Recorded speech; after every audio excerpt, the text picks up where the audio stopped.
imagine waking up every morning with a heavy mind. Because that was me until 3 years ago. My whole life, it really felt like a mask. Whichever place I was in, I had a mask to wear, a personality to perform. Being myself, that felt like a number. I felt like I was in chains, being someone I am not, afraid to speak up, afraid no one would like me. All because I was insecure of being different. Because being someone like me, African, still young, still finding my way through a reverse crowd, that is difficult. Meant growing up, I had to change every little detail about me. The way I dressed, the way I chose topics to discuss, the way I was perceived. I thought if I filled in all the empty standard boxes, I would finally be just like everyone else, accepted and blending. Metaphorically, I felt like oil. I kept trying to blend in with water, just to keep coming back to the fact that water just isn't built for me. And that's okay.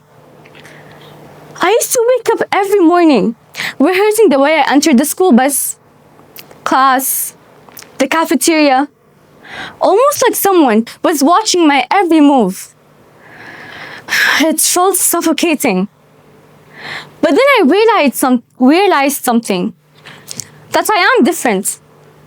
That I'll always be different. Didn't mean I had to live my whole life performing different. I just had to find my crowd. The crowd that embraces me and doesn't reverse me. And I did. 3 years later, I'm standing here, more confident, stronger, and unafraid to be heard.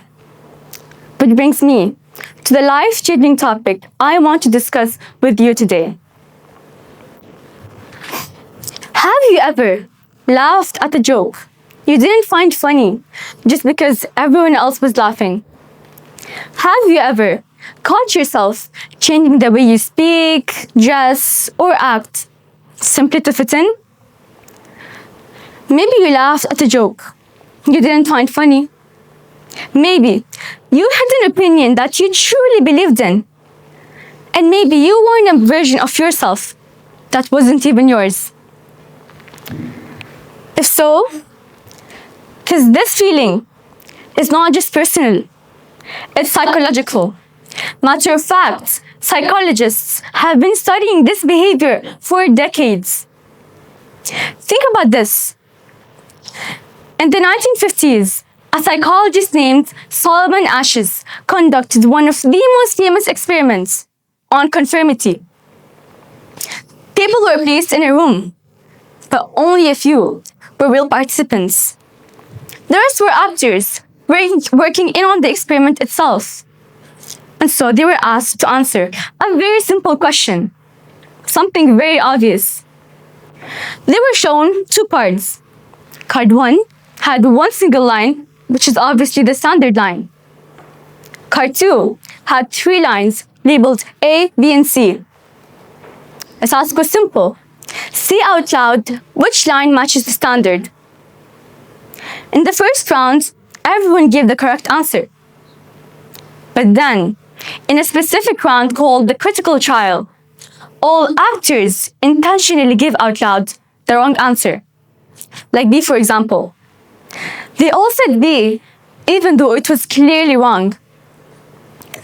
So now the real participant is sitting there in pure confusion. Because in their mind, the answer is simple and obvious. Yet everyone around them is saying something completely different, leaving them with exactly 2 choices. Trust themselves or go along with the group. So now imagine, you're sitting there, you know the answer, everyone else is wrong. What would you do?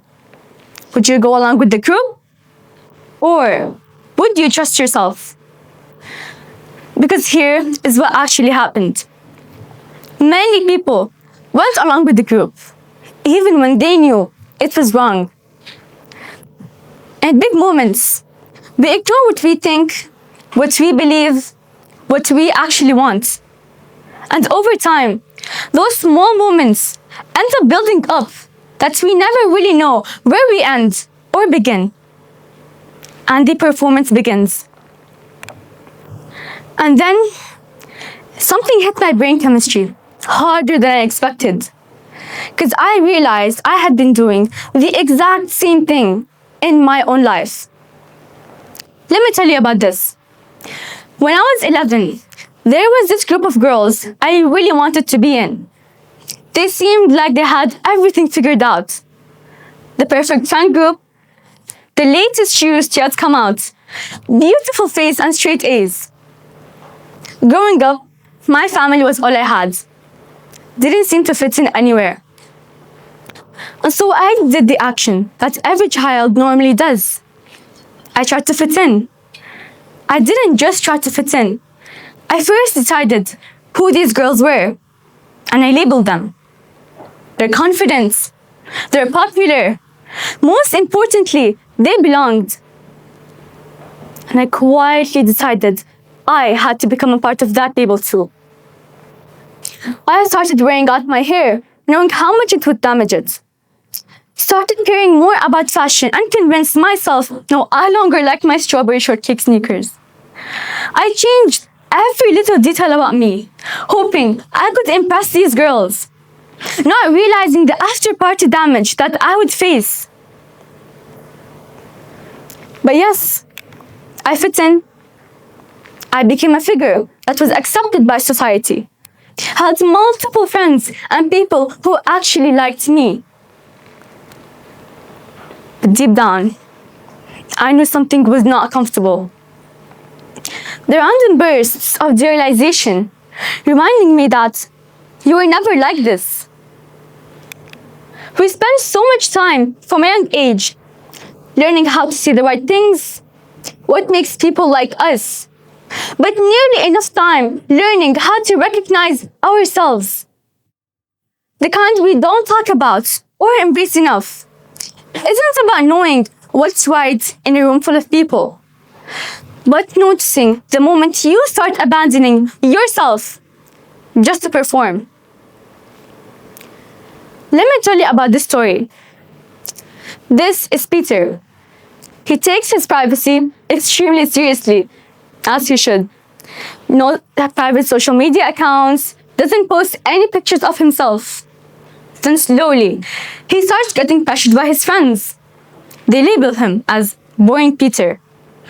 At first, it seems harmless. But then, slowly, Peter starts posting with his friends. Then, he starts acting weird on social media. And then, slowly giving in, he creates a platform. He posts in his school uniform, his daily routine, his outfit checks, risking his entire privacy and location, all from external pressure. Not because Peter just suddenly changed as a person, but because the fear of being excluded slowly became louder than his comfort. And Peter, he isn't the only one. This happens everywhere. It can be grabbing your iced Americano and your colleague once said, "They're boring, so you order a latte instead." Roughly 75% of young teenagers and adults engage in social conformity to fit in, lose weight, gain acceptance, avoid rejection, avoid bullying, chase clout. The list goes on forever. Because there are always more standards to meet, more people to please, more versions of yourself to perform, because it never ends. You need to be okay with being yourself. Be authentically you. I'm not saying you should leave here and suddenly stop caring what anyone thinks. Realistically, it's just not realistic. But maybe you can start smaller than that. Just one moment and once in your day where you choose not to perform. Maybe it's choosing the music you actually enjoy instead of pretending you like what everyone else likes. Maybe it's when you're sitting in a conversation where people are laughing, and instead of forcing yourself to laugh too, you just let yourself be quiet, just for a moment. Maybe it's when someone asks, "Do you want to come?" And instead of automatically saying yes, you let yourself be quiet, just for a moment, and think whether you want to go or not. Maybe it's as simple as saying, "I'm not sure," instead of pretending you have everything figured out. I lived it. None of those moments are big. They are not dramatic, nor the end of the world. Because the more you do that, the less you need permission to be yourself. And slowly start returning to yourself, your original self. Before I end, I want to say something to every teenager and to every adult who forgot they were one.